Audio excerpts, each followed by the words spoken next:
And welcome everyone to Wizards Pregame. The Wizards started off this road trip with a 133 110 win over the Utah Jazz Wednesday night. That win broke a 16-game losing streak for Washington. Julian Reese had 26 points, 17 rebounds in that one. If you missed that recap, it's still up on the channel, so head over to the channel. You find out what Ray and Cardell had to say about that one. Tonight, the Wizards in the Bay to take on the Warriors. The game we have up is their first matchup earlier this season in DC. I believe that took place on March 16th. Golden State's coming off back-to-back wins over the Mavs and the Nets. Those two wins put them at 35 and 38 on the season, 10th in the Western Conference, so they're holding on to that last play-in spot.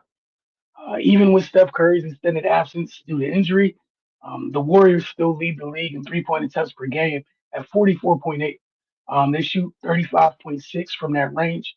They don't get to the line a ton, but when they do, they don't let teams off the hook.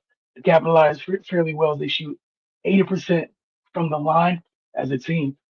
It wouldn't be Golden State. We're not talking about the ball movie.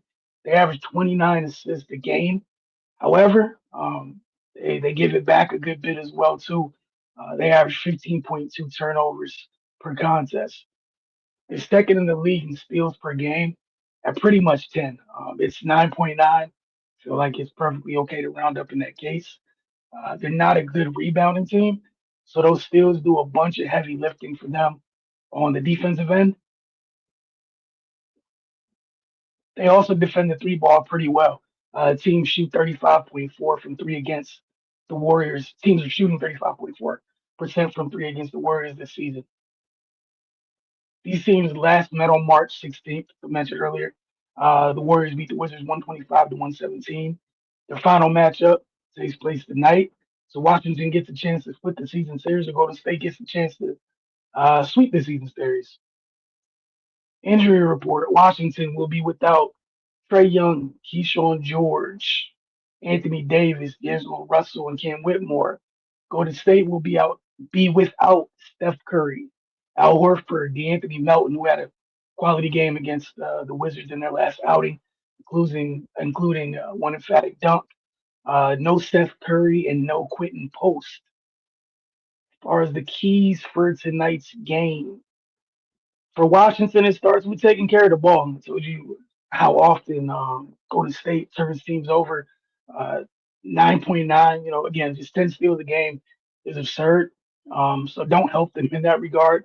Don't fuel their transition game by just honestly being sloppy with the ball. Win the battle on the glass. They're not great in that area. There's they're very close to the Wizards. You look at the teams where they rank amongst the teams in the NBA in rebounds per game, and then keep them off the foul line. Mentioned that they capitalize on it. They don't go there a lot, but it's kind of a battle of two things where they don't go to the line a lot, but Washington tends to foul a ton. So we'll see if Washington's able to kind of like control their demons in regards to that and keep the Warriors off the line. And then also just defend the three ball. They're putting up 44 attempts a game. There's no reason to let them get any semblance of a rhythm. And lastly, just compete. We've seen that on this trip. They got after Utah's a little shaky late fourth quarter in that one, but I mean, it was essentially a wire to wire win. So we'll see how things go tonight. Those are the keys for tonight's game. We'll check in with you guys later this evening, or technically, early this morning for Wizards Outlook. Enjoy the game.